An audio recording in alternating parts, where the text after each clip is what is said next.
This is a real photo of the surface of Mars that's currently going viral because it looks like a perfect square on Mars. People spotted the square in a much larger photo of the inside of a crater on Mars taken by a spacecraft orbiting above it. It almost looks like sand covering a square object, and this entire image is 3 kilometers across, so I would guess that from here to here is about 1.5 kilometers, so this is a big object. Also, this photo was taken 24 years ago, and people are just now bringing it up again. So what's important to remember is that Mars is incredibly geologically weird and diverse, just like Earth. It used to have water on the surface, and it has lots of types of rock, and it has wind and formations on the surface, so this is actually kind of normal for Mars. It has much weirder stuff. I mean, look at this.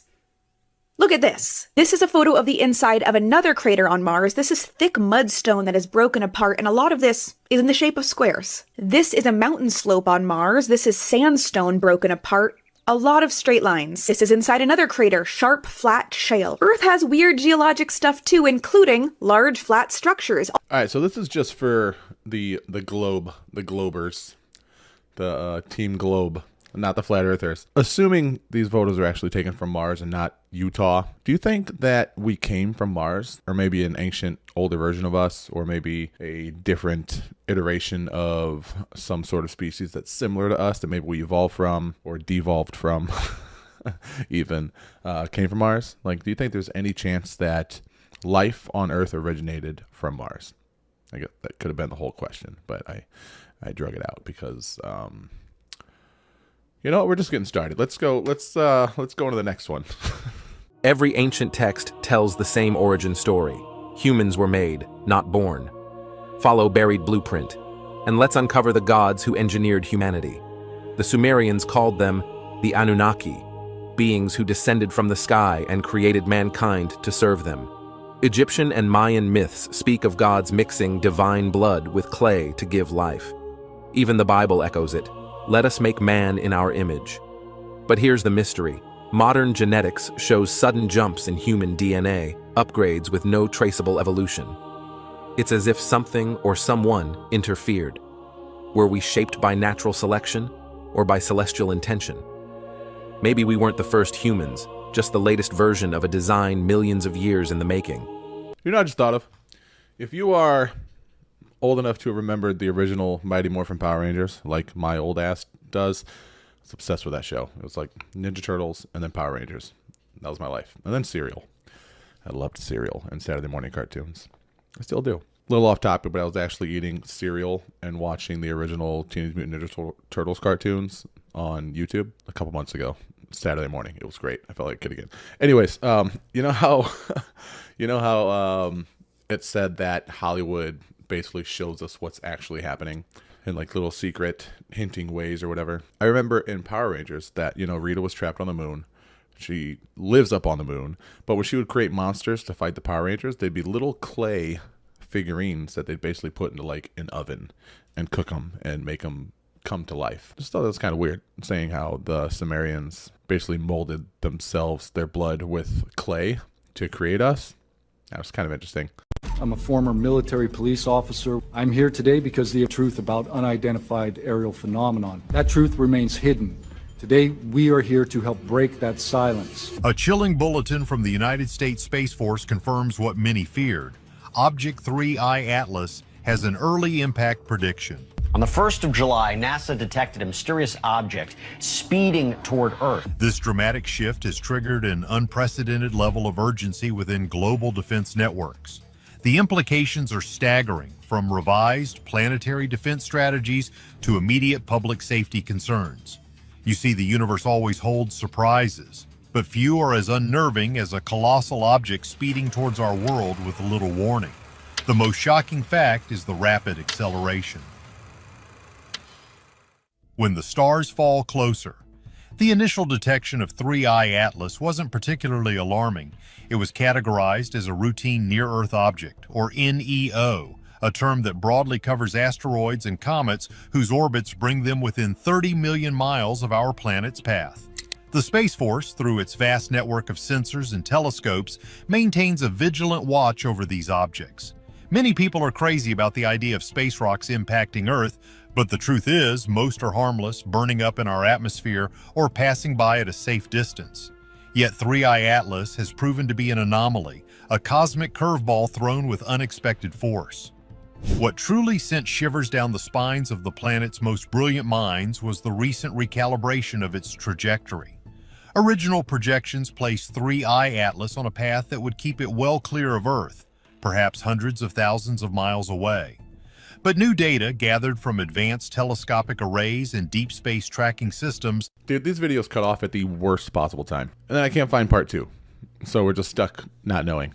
Which is kind of, I guess, how it goes with all these clips, right? Like, we don't really know for sure about any of them. So, same shit, different day. I don't think, like, did you know? Like, I didn't know this until recently, but there are, like, many. Like, Earth is hit with many, like, asteroids every year. I think, like, multiple a month, actually. Most of them hit the atmosphere, burn up.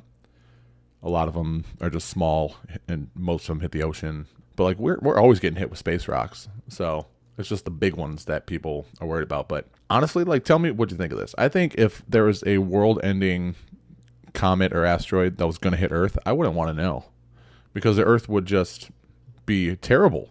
It would be like panic for like the months or however long leading up to it that they told us, like, oh, this is a world ender. This is going to be terrible.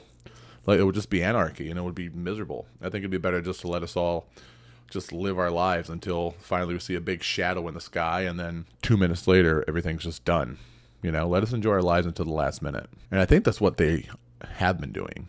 I think that's the way that they have been handling things, which makes me kind of iffy or makes me question, like, them actually finally freaking out about one, because I don't think they would tell us. I think the rich elite would just go underground where they're safe, and we'd be left up here to just be fucked, basically.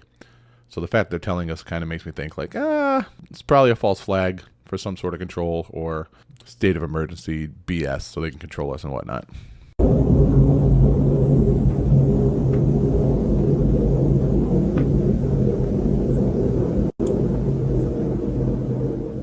Okay, so apparently that was something that Japan released, saying that was 3I Atlas. Looks like a big ship. So I think 3I Atlas is behind the sun now, right? Am I wrong? I know it passed toward Mars, and it's like wrapping around the sun and then come back this way. I don't remember where exactly in its journey through our solar system it is, but I know it's supposed to be visible again, I think, at the end of November? Early December? I don't know. You have to let me know. I don't recall. I hear so much different shit about it on the daily. Hadron Collider will reopen today after 3 years of being shut down for improvements. Scientists around the globe are hoping that the upgraded machine, which is massive, will be able to detect new particles. A single neutrino, a chain reaction, and a lie thousands of years old. While the media was calling CERN's discovery the greatest moment in human history, global militaries were going to their highest alert levels. In a stunning report, NORAD confirms that objects in our own asteroid belt are now maneuvering into strategic formations. The problem isn't that we woke them up, it's that our signal to 3I Atlas just told them humanity is now advanced enough to be considered a threat. CERN's terrifying confession. The air in the press room near Geneva, Switzerland was thick with a tension you could practically taste. You see, journalists from every major outlet were crammed shoulder to shoulder, summoned by an emergency alert that offered zero details. This wasn't a planned announcement for a new discovery. This felt different. This felt like an emergency. At the podium stood the Director General of CERN, a figure usually known for a calm and measured demeanor. But today, her face was pale, her hands visibly trembling as she gripped the lectern. The words that came next sent an immediate shockwave across the globe. CERN, the European Organization for Nuclear Research, home to the Large Hadron Collider, a 17-mile-long ring of superconducting magnets designed to smash protons together at nearly the speed of light, had been conducting a secret experiment. They had aimed a signal at 3I Atlas, an interstellar object currently passing through our solar system. The room erupted, but the Director General held up a hand silencing the reporters. The details she explained were still coming in, but what they knew was this. The signal sent was not just passively reflected. It was received, amplified, and returned with a coherent energy signature unlike anything ever recorded. What many overlooked in that first chaotic moment was her choice of words. She called it an unexpected energy cascade that had propagated throughout the solar system. The thing nobody tells you is that this wasn't just physicists speak. It was a carefully chosen phrase to downplay a terrifying reality. In the minutes following this cascade, observatories from the Atacama Desert in Chile to the dormant volcano of Mauna Kea in Hawaii began reporting anomalies. Thousands of them.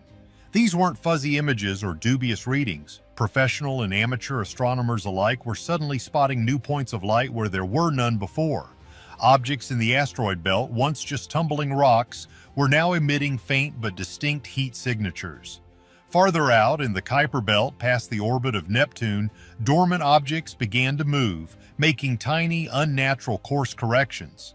The most shocking fact is their uniformity. Well, guys, we woke them up. We are fucked. So, what if instead of them knowing now that Earth is advanced enough to be a threat, are we even advanced enough to be a threat? If these people have ships, or these things have ships that can like traverse space and just like hang out and like chill, like in the Kuiper belt. I don't think that's it. I think, what if, stick with me here, what if now they're just like, oh, Earth is finally advanced enough to join the Galactic Federation? What if we can join the team, guys? We can join up. We can be part of the Galactic Federation, and it'll be like real life Star Trek. That's we did it. We're fucked. We're fucked, aren't we? Yeah, we're fucked. They're hiding this from you. Did you know the Great Wall of China is over 13,000 miles long? Why has that always been downplayed in history? Think about it. Coast to coast in the US is about 3,000 miles. Multiply that by 4, then add another 1,000, and you're still not at the wall's full length. So how did they even build it? And did you ever realize China was that big? They started building it back in 220 BC. That's before Jesus even walked the earth. No sane ruler would throw that much time, manpower, and resources at something pointless, especially knowing it would take over 1,000 years to finish. So, who were they defending against? Who or what scared them so bad they thought they needed 13,000 miles of stone just to survive? Here's where it gets strange. Some say it wasn't even China who built it. The theory is it was the Tartarian Empire. Old maps and photos show something weird. The steep side with the towers and defenses, it actually faces into China. Normally that side's built to stop invaders climbing up. But here, it looks like it was made to keep something in. Follow for more. Tartaria's like, we're gonna build a wall, and Mexico's gonna pay for it. It's I don't know. I've heard that the same thing that this dude said, or this AI said, or this obscure voice said, that the defensive side was actually facing China. I don't know, man. It kind of makes me feel like it was older than it is as well, and it was created at a time, kind of like how the Egyptians stumbled upon the pyramids, like they were already there. That's how I feel.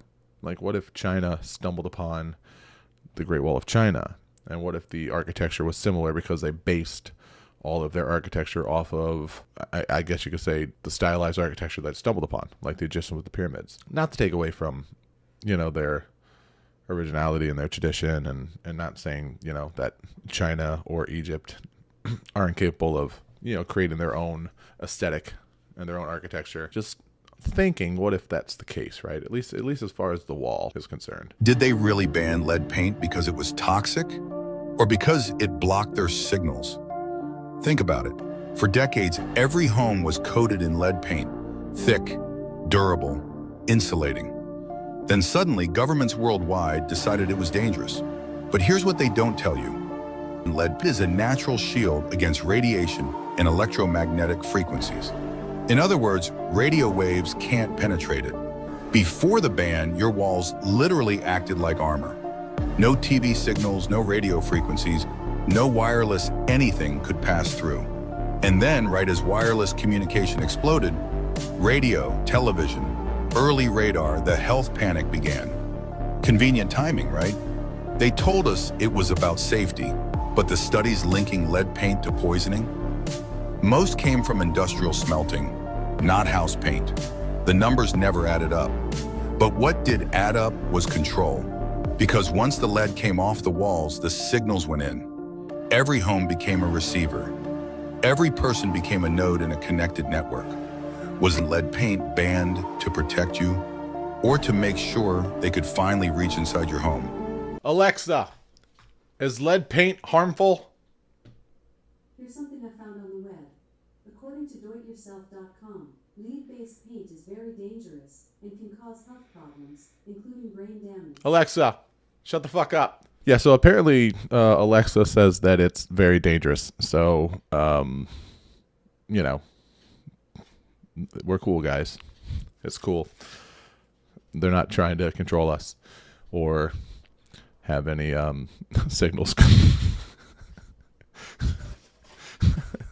Gotta listen to your AI friend. You know, they know they're not gonna mislead you. Thank you, Alexa. Oh man, some of the shit's so silly. Asbestos. They removed asbestos from your house because it was blocking signals. I don't know. Honestly, though, like lead paint, I could definitely see some shit like that going down. We're like, oh, it's harder to get the 5G in to activate the vax to do whatever the nanobots in the bloodstream, or like, I don't know, man. There's so many conspiracies, and they're all linked to some way, one way or another. Even if it doesn't make sense all the time, they're all linked one way or another. Wow. Okay. Are you ready for this? So we're days away from a once-in-a-lifetime moment. 3i Atlas is about to graze the sun, and it's getting more and more interesting, frankly, strange by the day. Let's go through what's verified, what's speculation, and why everyone is watching 3i Atlas so closely right now. So as of October 23rd, 3i Atlas is about 360 million kilometers from Earth. It's currently passing through Virgo, and it's headed for its closest point to the sun around October 29th. It will be just inside of Mars's orbit. ESA's ExoMars and Mars Express, these orbiters have captured the object earlier this month. It was a faint white blur surrounded by a glowing coma. Telescopes like Gemini South have confirmed it's slowly forming a tail, but it's still super faint because it's so far. The Swift Observatory measured it shedding water like a cosmic fire hose. Now, normally we'd expect regular updates from NASA, but the timing is very odd. So while ESA and independent astronomers have been posting, NASA's stayed mostly quiet, which obviously sparks speculation. But the internet has been busy. Let's start with the creator that goes by Dobsonian Power. So he's been tracking and covering 3i Atlas and has just captured it through a solar telescope. Now, after the images were enhanced, the supposed streak of light, it resolved into something really weird and perfectly round. Look at this. Another strange coincidence is that because of the object's current position, 3i Atlas is about to be hit with a massive solar storm. Check out this clip by Stefan Burns. Now, again, today, the 21st, 3i Atlas is exactly opposite the sun, right? So if we're looking at it like this, it's exactly opposite that on the other side, about 1.5 astronomical units or something. It's perihelion, it'll be at 1.36. That's the 29th of October. Then we got Halloween. Boom, the veil's thin. 3i Atlas is all charged up. We're all charged up. The world's going crazy. Like, the aliens arrive. Who knows? Here's how I see it. The verified data shows a natural active comet, older, colder, and shedding gas and water as it heats. But the timing, the strange imagery, and the silence from key agencies is really keeping everyone's attention locked. So whether this is just another interstellar visitor or it is something truly unique, we are about to find out. Yeah, dude, I would love to know what the hell is going on with this, because I want it to be a ship. I want to be invited to the Galactic Federation. I want this to be the Anunnaki coming back saying like, hey, you guys are fucking cool. Come hang out. Let's go to outer space. Let's see some cool shit. But at the end of the day, it's probably just not going to be shit, because it never is. At least not the stuff they're telling us about, right? Anytime they tell us about something, it's the false flag or just some bullshit that doesn't affect us at all, right? Unfortunately. Hide from you. Why are there underwater pyramids in Japan? And why do they look exactly like the pyramids in Egypt? This could change everything we know about ancient civilizations. But that's not even the craziest part. In ancient Japanese texts, there are cryptic references to a sunken civilization, saying the structures beneath the waves hold the secrets of the ancients. These pyramids were made thousands of years ago, so who built them? This is where things get scary. In recently analyzed ancient documents, it said that At this point, dude, I don't even know why or how agencies even feel comfortable telling us that there weren't advanced technologies like that predate what they're telling us they do, right? Like this shit under the water here, like these like statues and pyramids and stuff, like they were there before the water level got that high, right? So it probably didn't sink as much as it just rose, you know, the water rose around it, right?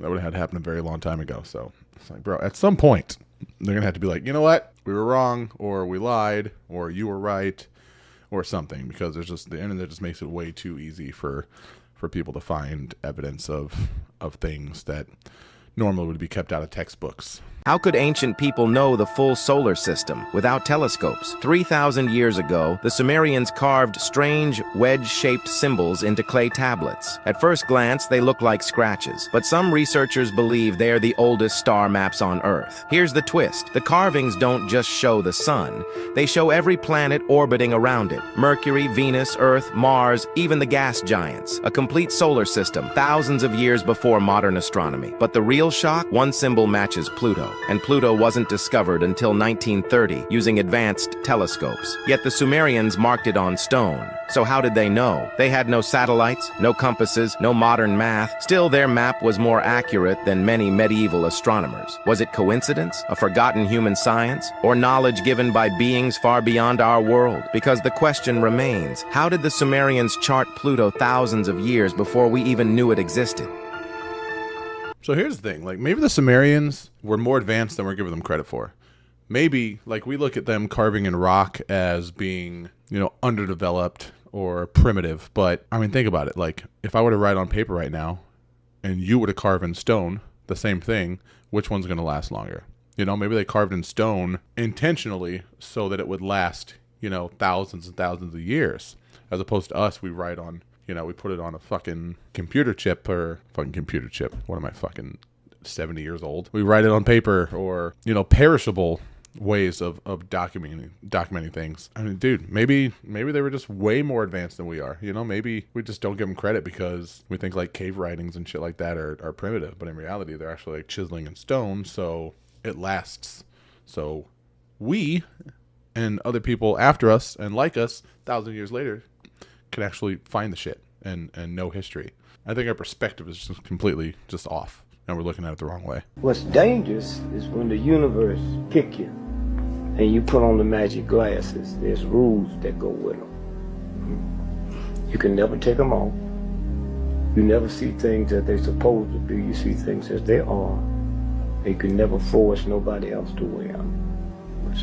The CIA didn't discover the spiritual realm. They discovered something much worse. Now, this discovery is unlike anything we've ever covered on this channel. We have covered a former intelligence officer who blew the whistle about a possible alien cover-up just several months ago. But this isn't just an AWOL government official. This is an actual CIA report listing the steps on how you can enter the spiritual realm. They discovered this system called a gateway process while exploring ways to use mind control against foreign enemies. Now, what is the gateway process, and how does this tie into something that's clear as day in scripture? This report is a training system designed to focus brainwave output to alter consciousness and ultimately escape the restrictions of time and space. Now, if that sounds like a mouthful, I'm going to unpack it and really try to simplify it for you guys in a minute. I heard about this CIA report from the What If Alt History channel. And based on what was discovered in this CIA report, he came to this conclusion. The conclusion I'm surprised people haven't reached from this, which the ancients all believed, is that if consciousness creates reality, that means there must be a perceiver to the universe. What this has done is prove the existence of God. If someone has to perceive the universe even before life, that means God is perceiving it. And this is the argument the ancients used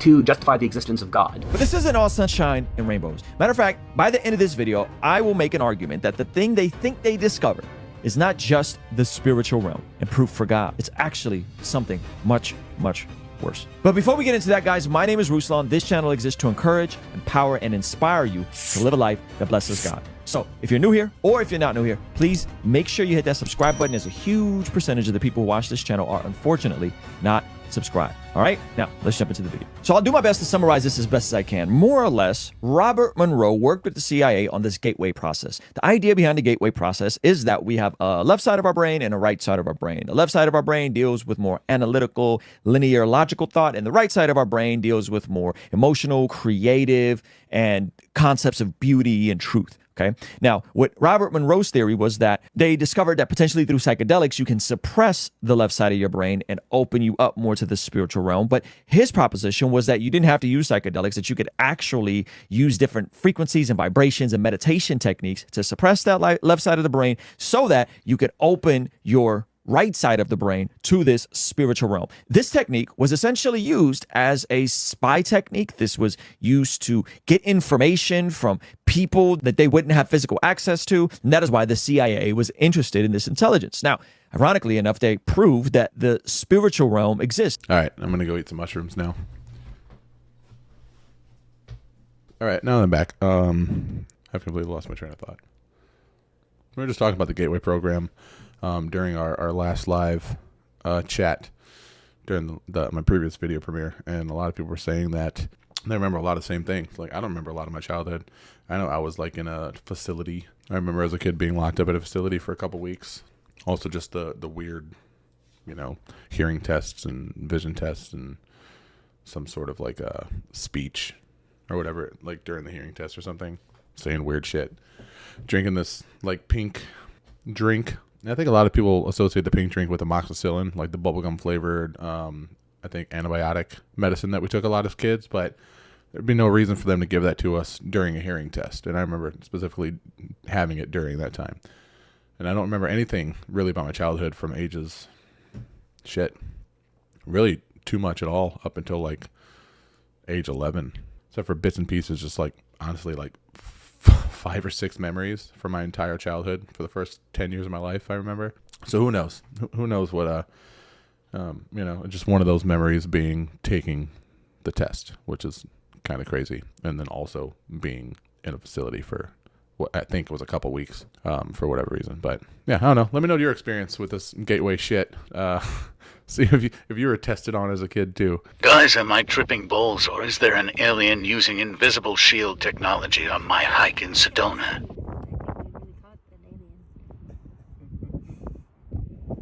I'm joking, man. I think you're just tripping balls, bro. I didn't see anything.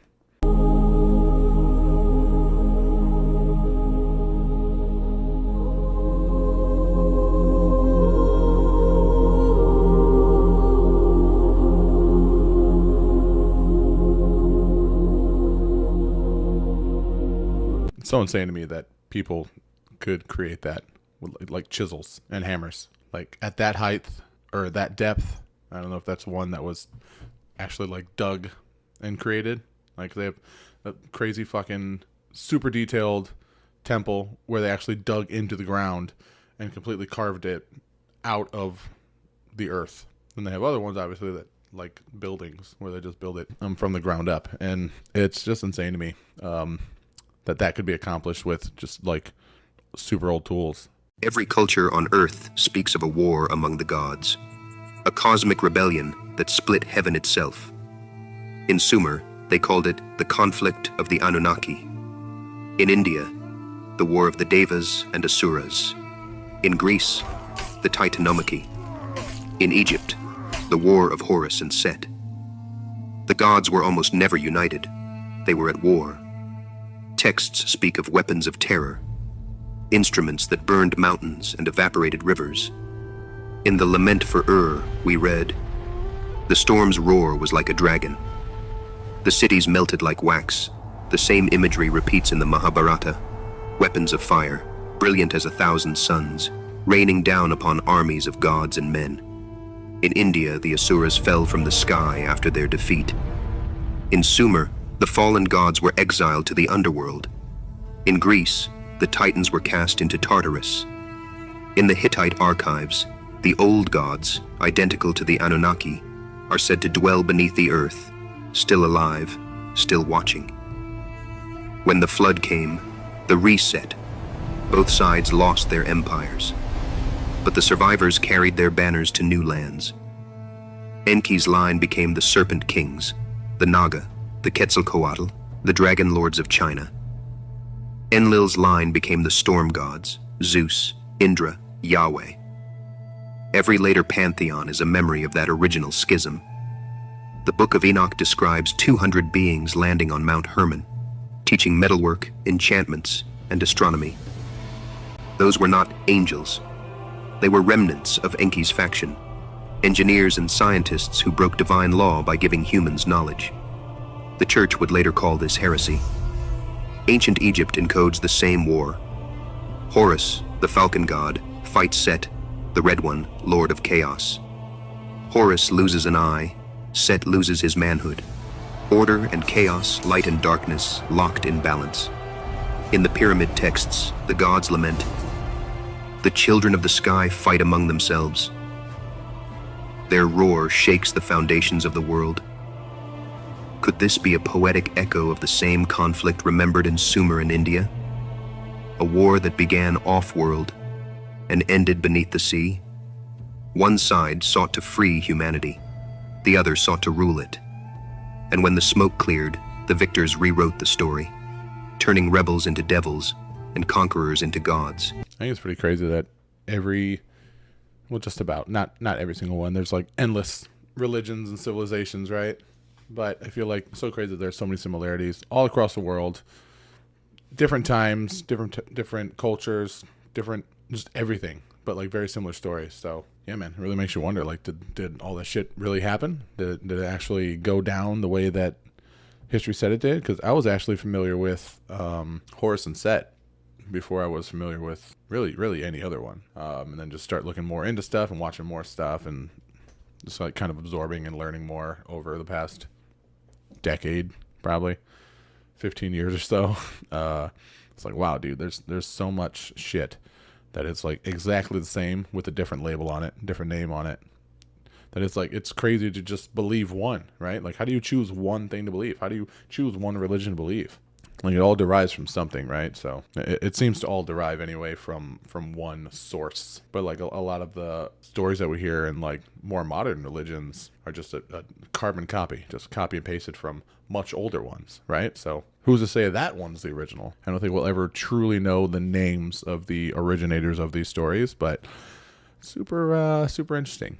It's definitely super interesting to learn more and just kind of take it in and try to dig and just make more connections, right? But at the end of the day, like, it's up to you what you believe, right? In the next 30 years, we're going to be passing through a very lumpy bit of this 30 million kilometer wide debris stream that's called the Taurid meteor stream. The comet that disintegrated, that caused so much damage on Earth 12,800 years ago, its debris stream is still in orbit. The Earth passes through it twice a year. We should be paying much more attention to that, because it's not doom and gloom, because we can do something about it should we choose to do so. And, let's stop focusing all our efforts on fighting one another and hating one another and filling the world with anger and fury, and let's work together as a human species to make life on this planet better for everybody. That's what's going on now. There's a new mindset which is coming into force, and I celebrate the youth of our society today, because they are refusing to be bound by the orders that are given to them by the powers that be. There's a new spirit of thinking for ourselves, and that new spirit is, in my view, going to change everything. It seems like a dark time right now. A lot of stuff is going on. That's always the case when you're in the middle of a paradigm shift. It seems like a dark time, but we're privileged to live at this time, because 200-300 years from now, this time is going to be looked back on as a turning point in the human story. I say that all the time. Like, just imagine where we would be if we weren't like fighting each other. Like, if we weren't competing against other countries to excel in areas of like technology or defense, and instead we all just like work together as a collective and just like put all the like most brilliant minds from around the world together to, help with free energy and help with, sustainability and space exploration, technology. Like, dude, we'd be so much further along. I think that's why ancient civilizations were so much further, I guess, technologically than we are, or at least presumably. Because you figure they were like taught, if they were taught by the Anunnaki, they were taught to learn together and not be combative, at least to get shit done. The Anunnaki definitely went to war with each other, but that's beside the point. Just work together, man. It's teamwork. Team lift. #team lift. This is the only evidence that 3 women witnessed the crucifixion of Christ and are still alive, and the most terrifying part, they are now being hunted. In 1897, a lost Vatican codex was accidentally discovered in the underground archives of St. Peter's Basilica. The text spoke of 3 women who had not been touched by time, witnesses to the crucifixion, guardians of a sacred secret. For centuries, no one took it seriously. But then the images began to appear, old photographs, wartime newspapers, records from revolutions, and in them, the same 3 women, identical, in different countries, with the same eyes, still deep and empty. In 2008, a Spanish historian managed to recover part of the codex. It read, "They swore to protect the blood of truth, but if they are found, the seal will break." Weeks later, he was found dead in his home, his face frozen in a forced smile, as if he had seen something divine or monstrous. In April of this year, the 3 women were seen for the last time in Jerusalem. Security cameras captured them walking toward the Western Wall and vanishing. At that exact moment, a mild earthquake shook the city. The ground split open, and something beneath it seemed to take a breath. Comment women for part 2. Nope. Stop the cap. Bruh. Visualize a can of Budweiser beer sitting on that desk. Sure enough, it would appear on that desk, and the guy could drink it and it didn't poison him. But one of the weirdest things they noticed is that he could determine what time he wanted the thing to materialize. He might concentrate at 3 o'clock in the afternoon. The can of beer might appear 8 o'clock in the morning to 8 o'clock at night. By 1981, we had a working time portal. Which leads us to August 5th, 1983, where orders were given to turn on the Montauk chair with Duncan in it and just leave it on, running continuously. And they just wanted to see what, if anything, would happen. So researchers, they followed the orders. Nothing out of the ordinary occurred. That is until 7 days later on August 12th, when a time portal opened up. And at the other end of this portal, they could see the actual USS Eldridge, the ship used 40 years prior during the Philadelphia experiment. And on the ship, they actually saw a second version of Duncan Edwards, the psychic they were using to avoid any time paradoxes. They actually had to hide the present day version of Duncan from visible sight. And here's what Preston Nichols said recalling this event. Things got so out of control, the contingency program was activated by someone approaching Duncan while he was in the chair and simply whispering the command, "The time is now." At this moment, Duncan let loose a monster from his subconscious, and the transmitter actually portrayed a hairy monster in real life. It was big, hairy, hungry, and nasty. It would eat anything it could find, and it smashed everything in sight. And the only way to get rid of the beast was to try to figure out how to cut the power to the chair. That way the chair would be turned off and hopefully this monster would disappear. So what they had to do is they had to go and cut the power line to the entire base, and when they finally got the power off, the monster and the madness seemingly stopped right then and there. After this incident, the project was terminated and all the researchers were debriefed, and using MK Ultra tactics, a lot of their memories of this incident and the entire project itself were wiped. The whistleblowers who have come forward today, they're coming forward because certain things that they happen to see or experience reminds them of their time there, and then memories start flooding back to them. But the story doesn't end there. 3 years after this incident occurred, someone went back and started snapping photos of the abandoned base. And in 1986, this photo right here was snapped. The person who snapped this photo claims that when they snapped it, that beast was definitely not there. As you can see, the monster created out of thought, the children being trained up as sidekicks, opening up portals to alternate dimensions. These are all running themes baked into the show Stranger Things. And what's funny is the original working title of the show before it was released to the public was actually Montauk. All right, who else is excited for season 5, Stranger Things? Show of hands. I love that show. I love that it takes so many cues and elements from other movies, other horror movies, actual real life conspiracy theories, Dungeons and Dragons, like just so many things. Everything I love. Horror, conspiracies, nerdy, LARPing, RPGs. It's me, man. It's my shit. And nostalgia. Oh, good times. Great times. I am excited. Also, Montauk Project. Pretty fucking wild. Especially that Montauk monster that washed up on shore and they said it was like a deteriorating raccoon or something. Like, bro, no, that was weird. That thing had flippers. Flippers and a damn badger mouth.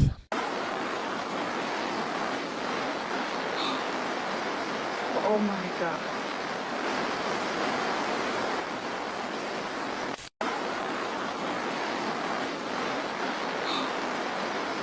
Oh my god.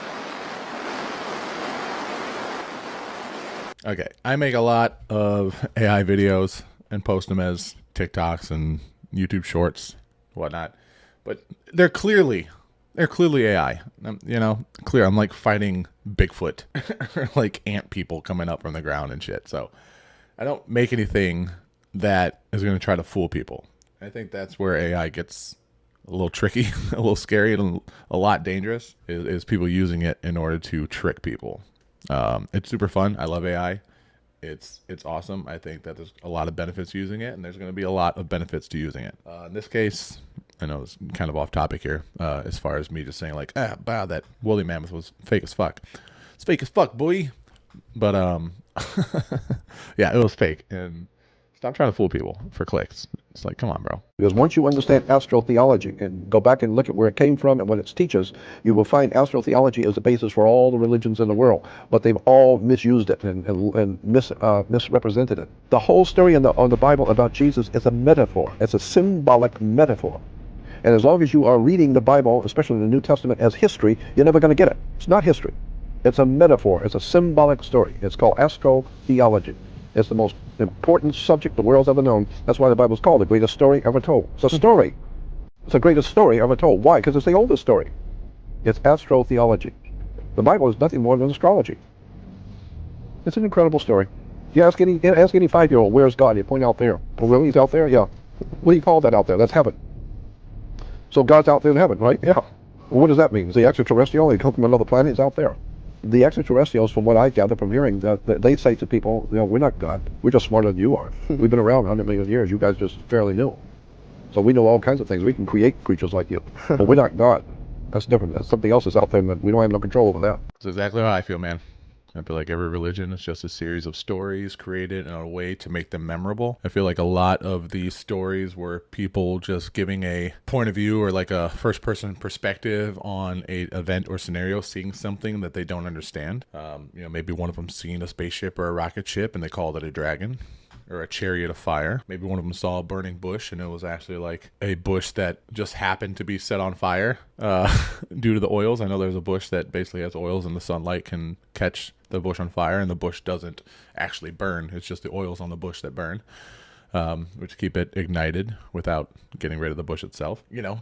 I think that people have been eating psychedelics for a very, very, very long time. And I think that a lot of stories also were probably just like these spiritual experiences of like talking to God and seeing things and having epiphanies and being told what direction to go in life. And I think a lot of them were probably psychedelic experiences. People eating berries they shouldn't have, people eating mushrooms they didn't know they weren't supposed to, or in my case, I would think they were supposed to eat them because I think that, mushrooms are awesome. I don't think every story is supposed to be taken literally. I think some of it probably did happen. Sure. Why not? I mean, every single culture, basically, since the beginning of time, has spoken of certain myths, or certain stories, like the Great Flood and the Ark, and stories like those that were told way before Christianity, way before Catholicism, that have been passed down and are still taught today. So I think in some cases things were, very real, but I think a lot of cases, as I said, a lot of them are not supposed to be taken literal. I think a lot of them are just metaphors and stories and lessons. This is the Khajuraho Temple in India, and according to the mainstream, this was built between 885 and 1100 AD by the Chandela dynasty. Now, look at this. Remember, they're telling us that this was all hand done. No power tools, no cranes, no bulldozers, no lasers, nothing. Okay? Hand chisel. Look at all these people statues. There are 800 hand-chiseled statues in this complex. This whole complex has about 85 monuments, or at least it was originally built with 85. Now there's only 25 of these tall things standing. Okay, guys, look. Take a gander. No lasers. This is hand-chiseled. Allegedly, they had thousands of workers and 215 years to pull it off. Now, they have to add a lot of time because this structure doesn't make sense to be hand chiseled. So they have to, it took 215 years. Nope. Anu, the Lord of the Heavens, was succeeded by Enlil, who became the administrator of earth and the firmament. Enlil's own reign would one day give way to the younger, more sympathetic Enki, master of wisdom and creation. The succession of divine generations mirrors the succession of ages, each ruled by a more distant, more human-like deity. The pattern is striking. an elder god presides over paradise. His rule ends abruptly. A younger order takes his place, and the age of peace becomes the age of labor. It is possible the Greeks inherited these patterns indirectly through the Near East.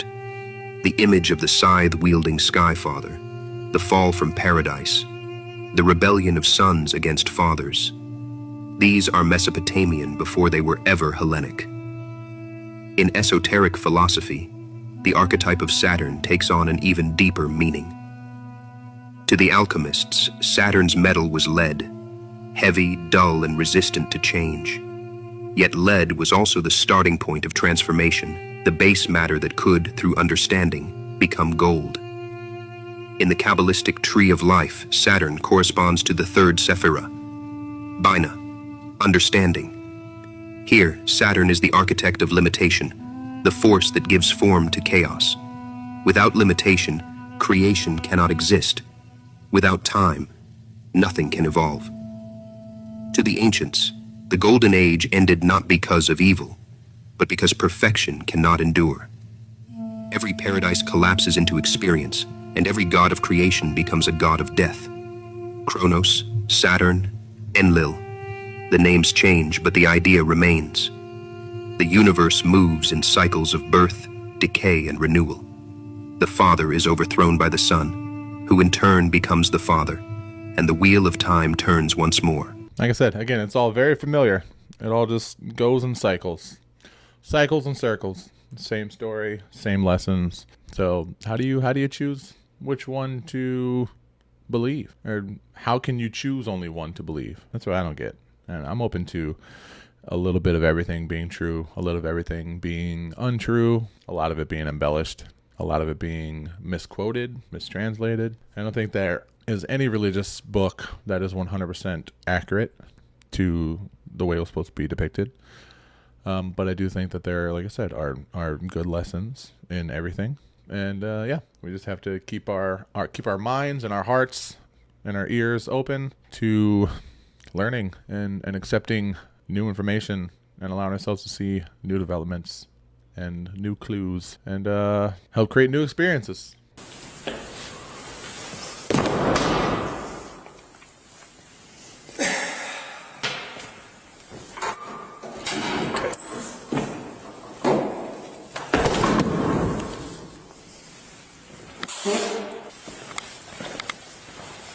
Hello, sir. Hey. I'm Deputy Rowland to the Sheriff's Office. How are you? I'm alright. Okay, so what's going on today? I just need to open this. Okay. Well, we can't really do that. That's the church's property. Okay.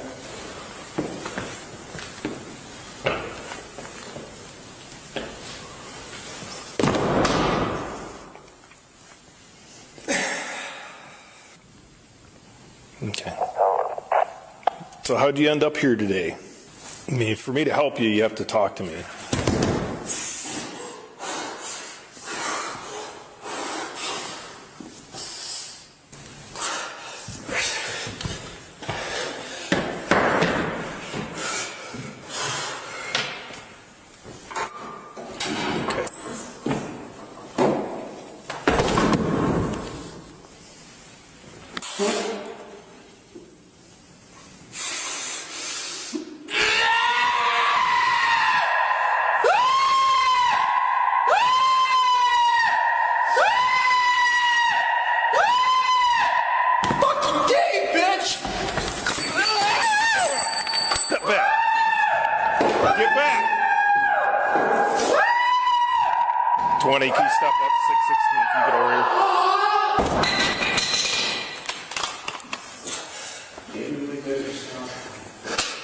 I got more people coming. He's on something. I'm Jesus Christ Almighty.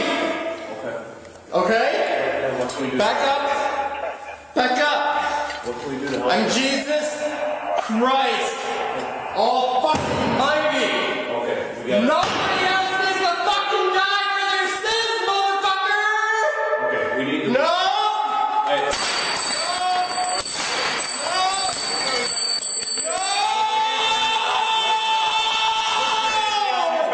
Nobody else needs to die. You are under arrest. Put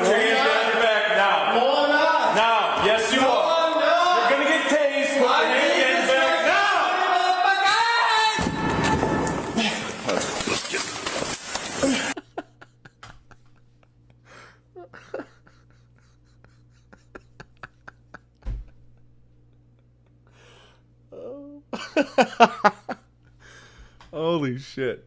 Oh, I love that there are so many different forms of crazy. Some people are going to watch this clip, and I'm going to call it. I'm going to see the comments. People are going to say he was possessed. I'm going to say he's just a fucking idiot. Just fucking retarded on drugs. That was funny, though. That was funny as fuck. Cleopatra's Needle, Central Park. Let's get into it. 1875, gift to New York City. What they send, the DHL, UPS, horse and buggy, the Pony Express? Make it make sense. Cleopatra's Needle, 12 BC. It's an artifact, I believe. Come on, came here from Egypt, 1875. How'd they get it on the boat? How'd the boat get here? Those little crabs. Come on, man. How'd they have it standing up straight? Make it make sense. How'd they get it off the boat? How'd they get it here? How'd they get it standing straight? Answer everything in the comments. Sound off. I don't know, man. I would think that there's be rebarb that comes out of the base up into the actual obelisk to keep it stationary, but I don't know. Cannot confirm. So right now, the alien situation just got way stranger. We got Brandon Biggs, the same guy who predicted months prior to it happening. He's now talking about 3i Atlas actually being an alien mothership, and he gives details on what's about to happen. And that's what's going to make everybody freak out, because they're going to see it moving across the ocean. You understand? It's going to be something that's going to be on TV. It's going to move across the ocean, and people are going to freak out. Then we got massive sightings amping up all over the place. And these things are actually getting up close right.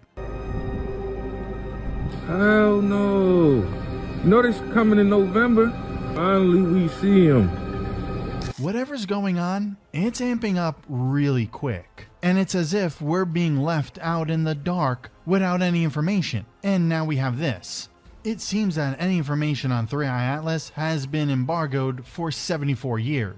So unless this thing actually lands on Earth, we're never gonna get to know what this alien ship is. Quite strange, isn't it? I mean, there's obviously nothing to do with aliens or UFOs, right? Instances of something operating in the airspace over restricted nuclear facilities, and it's not ours. These are otherworldly things that are performing maneuvers that haven't been. There's an entire disclosure movement happening with Marco Rubio, admitting that UFOs we saw last year, they're not ours. Guys, I'm recording. Yes. Hey, this is like distraction. This is right here.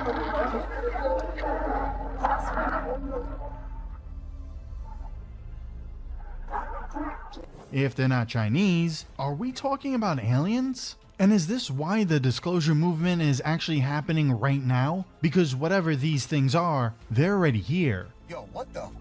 A former NASA engineer just claimed Earth is covered in trillions of invisible alien devices, and that there are hidden alien surveillance networks already operating across the entire planet. No sé si se puede ver arriba del aeropuerto de la FAC. Acabo de salir y veo esas luces.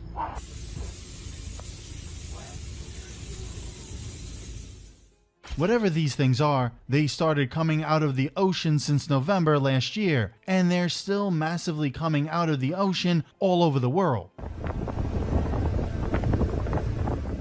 And it just might be because of 3i Atlas. And the question that everyone is asking right now is 3i Atlas the mothership? And what are we expecting for the next few months? Yeah, I don't know, man. I mean, those things have been coming out of the ocean since way before last November. Like, there have been reports of USOs forever.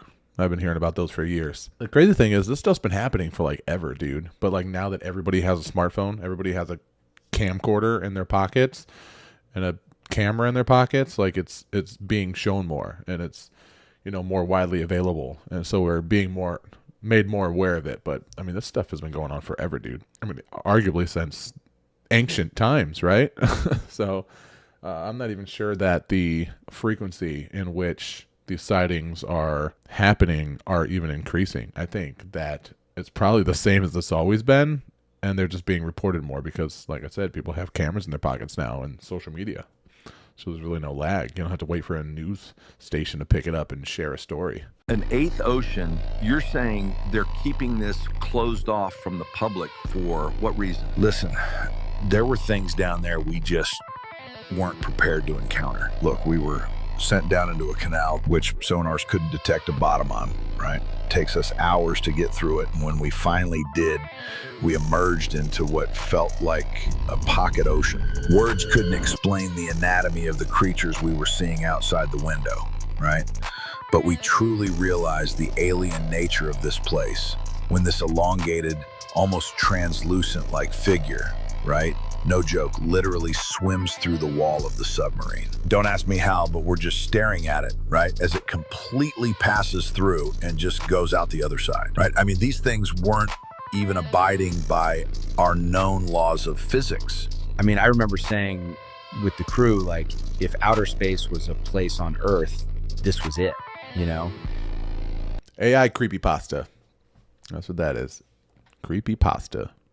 So could this be the official last update to 3i Atlas? Why do I say that? Because scientists have been warning that you should take a vacation before the 29th, which is exactly 1 day from now. Scientists are telling you that you should take a vacation before October 29th. And once again, this is all stemming from 3i Atlas. This 3i Atlas right here, this alleged comet that is over 12 miles long and traveling at over 145,000 miles per hour. And there are claims now that there are crystal clear images of 3i Atlas. So why are they not being released? You could even check NASA's website if you'd like. It's all due, they're claiming, due to the government shutdown. So if this is absolutely nothing, just a comet like they claim, then what was the deal with them launching a defense probe? So if the claims are true that this is absolutely nothing, then just show us the images, right? And my other question then is, why is it that scientists keep saying that it's slowing up, speeding down, orbiting behind the sun, maybe powering itself with the sun? All of that just does not sound like a flying rock to me. Why don't they just come clean? They're not calling it a comet, a UFO. There is no definitive terminology for what this is. So this is from the official NASA page right here. And if you explored this section further, there have been no updates due to a government shutdown. Those are the claims on the website. That's not something that's being made up. But once again, like I say to you in every single one of my videos, take this as entertainment purposes only. You had me at slowing up and speeding down.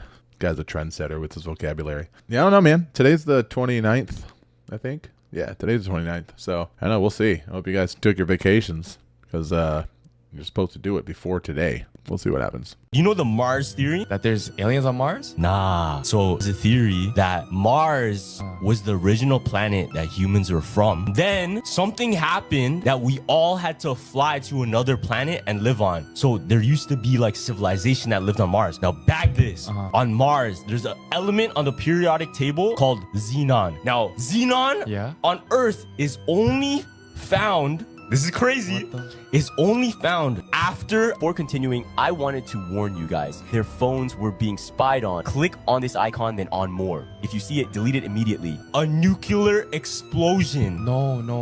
Oh shit, that's not even the super mode button. I said no. What the hell? Yeah, so theory, and it goes hand in hand now. What if on Mars, there was a nuclear warfare? Destroyed the whole planet, but people were able to escape just in time, landed on Earth, and they had to restart from nothing. So we are the aliens. We're the aliens. What the hell? Nah, that's kind of weird. What's kind of cool about that is I saw something yesterday, actually. I didn't read an article or anything, just like a post with like you know, a little bit of information in the description. Sorry, my fucking allergies are destroying me today. Everyone in the comments is going to say I'm doing blow. Nah, bro. I have Tourette's and I have allergies and a deviated septum from when I used to do blow, but not anymore. Not for a long time. But but I saw something that said there's like a 2 billion year old comet or asteroid or like space rock or whatever that they found that had remnants of human DNA on it. So could be that wouldn't necessarily come here in a spaceship, but that maybe we grew off of something that was from somewhere else in space. This girl claimed to be Cleopatra's friend in her past life, and this is one of the most intriguing cases of reincarnation in history. In the 1940s, a couple from Kansas, John and Mary Carter, had a daughter named Emily. She looked like an ordinary child, until at the age of 6, she began to make disturbing statements. "I lived in Egypt before. I miss my old house." Her parents thought it was just a phase, the result of her fascination with pyramids and documentaries about Egyptology. But things got stranger. Emily started drawing hieroglyphs and said, "This is my name." When asked where she had learned that, she insisted, "I just know." Her parents dismissed it as childhood imagination. As Emily grew up, her obsession with Egypt intensified.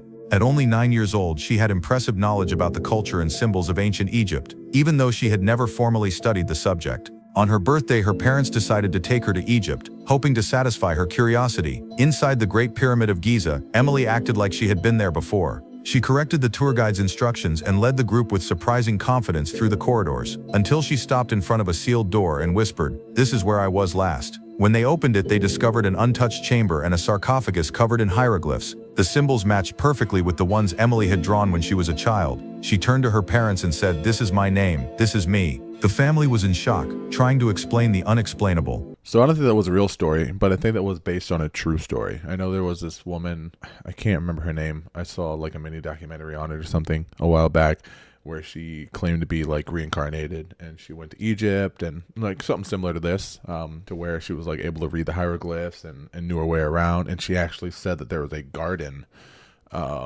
at one point somewhere. I don't think it was by the Great Pyramids. It was somewhere in Egypt, and actually said there was like a garden in like a certain area. So they actually dug up that area because this woman was very convincing, and they actually found like a garden area, which was crazy. So I'm not really sure how I feel about reincarnation like as a whole, but I mean, cases like that are wild, man. So who's to say, right? Who can really say?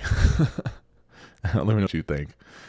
I think there's coincidence and then there's creepy, and there's a very fine line between the two. The Bible predicts that towards the end of the world, God is going to send 2 witnesses to warn the nations to turn back to God before it's too late. They're also going to perform miracles, and one of these witnesses is going to have the power to turn rivers into blood, the same power God gave Moses in Egypt. This is why some scholars believe that one of these 2 witnesses is the resurrected Moses.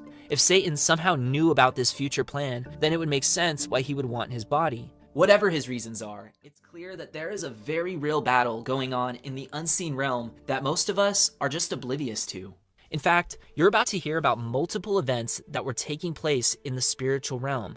At the exact same time, some of the most well-known Bible stories were unfolding. Like most of you have probably heard about Joshua leading the people into the promised land, and you may have even heard about the giants who were living there at the time. But something that often gets overlooked is that these giants are actually called Nephilim in the original Hebrew. The English translation just uses the word giant because it's the closest word to describe what a Nephilim is. But wait a second, what are the Nephilim doing on the earth after the flood? I thought they were all destroyed, never to be seen again. In order to answer this question, we need to go back to the pre-flood passage in Genesis we looked at earlier in this video. There were giants on the earth in those days. There's that Hebrew word Nephilim again. And also afterward, when the sons of God came into the daughters of men, and they bore children to them. So the passage says that these Nephilim appeared on the earth after the flood as well. Some scholars have even argued that this word when can actually be translated whenever, making the passage say that the Nephilim were on the earth whenever the sons of God came into the daughters of men. So another angel rebellion must have taken place after the flood in Canaanite territory where the promised land was, no doubt inspired by the original rebel himself, which is probably why this location here in Canaanite territory was known to the people at the time as Bashan, or Place of the Serpent. This was the place where the Nephilim king Og lived and where the Canaanites made all kinds of sacrifices to their gods. But according to Jewish history, the Israelites considered this area to be a portal to the underworld where demons manifested. The Bible even says that when people make sacrifices to idols, what they're actually doing is making sacrifices to demons. And they consider this mountain here, Mount Hermon, to be the location where the rebellious sons of God came to earth to breed Nephilim giants. If you've ever said that the Bible is boring, you literally can't say that anymore after watching this video. But if that wasn't crazy enough, just wait till you see what Jesus Christ does in this exact location, thousands of years after Joshua led the Israelites into the Promised Land. But for now, let's move to another well-known story in the Bible, David and Goliath. As you've probably guessed already, Goliath was also a descendant of Satan's Nephilim army. This is because Joshua and his army were able to defeat most of the giants in the land, but not the ones living in Philistine territory. When David defeated Goliath, he was conquering one of the last demonic creatures left on the earth. And we find out later that David's mighty men of war fought and defeated Goliath's brothers, the last of the Nephilim in the land. They weren't just claiming physical territory for the kingdom of Israel, they were claiming spiritual territory the divine enemy had stolen from God. But the Nephilim weren't the only enemies Satan had planted in the Promised Land. As you heard earlier, he released demons in the land who became the Canaanite gods sent to tempt Israel to worship them. Take the god Molech, for example. This was a demonic god who the Bible says the Israelites sacrificed their own little ones to. I wish this was just a sad old story. But shockingly, the skeletal remains of children have been discovered at a 3,000-year-old altar in the exact region the Bible says Israel made their sacrifices. For this reason, God exiled the children of Israel to enemy territory, Babylon. At the time, this was the home of the Assyrians, who worshipped the host of heaven. The host of heaven refers to the angels who had rebelled and became false gods among the people. God allowed the people to be punished in Babylon for decades before he finally brought them back into his holy land, where hundreds of years later a divine baby was born to defeat Satan once and for all. But I wonder if the devil had any idea about how exactly this baby would conquer him. As soon as Jesus was baptized and God revealed Jesus' true identity by saying, "This is my beloved Son, in whom I am well pleased," Satan immediately went on the attack and tempted Jesus in the wilderness. Here's the thing, man. I don't care if you're Christian, atheist, Satanist, whatever. You could be polar opposite. You can follow this stuff all you want. The Bible's got some cool stories, man. I'm not a Christian by any means, but the Bible's got some great stories, man. Great lessons, some great philosophy, some great life lessons. There's a lot of good stuff in there. Do I agree with everything in it? No. Do I think that everything in it is true? No. But I can't deny that there's a lot of good can come out of it. Just like with, I mean, really any other book, any other religious text, holy book. Like, there's going to be stuff that you agree with, stuff you don't. But damn, that's crazy about the remains, the small remains in the altar. That's messed up. Super messed up. But tell me below in the comments, what is your favorite story from the Bible? Get creative with it. Like I said, I grew up in the church. I grew up super Christian until I was probably like 10 or 11 years old. But really all I remember are like the main like known stories: David and Goliath, the Ark, the burning bush. So I'm not super well versed on, I guess, some passages or verses or stories that you feel I should probably know. So yeah, let me know down in the comments some cool Bible verses, cool Bible stories to check out, and I'll do that. That's it for today's video, guys. If you like what you saw, like, subscribe, comment, share, comment below what you want to see in the next video, and until next time, peace.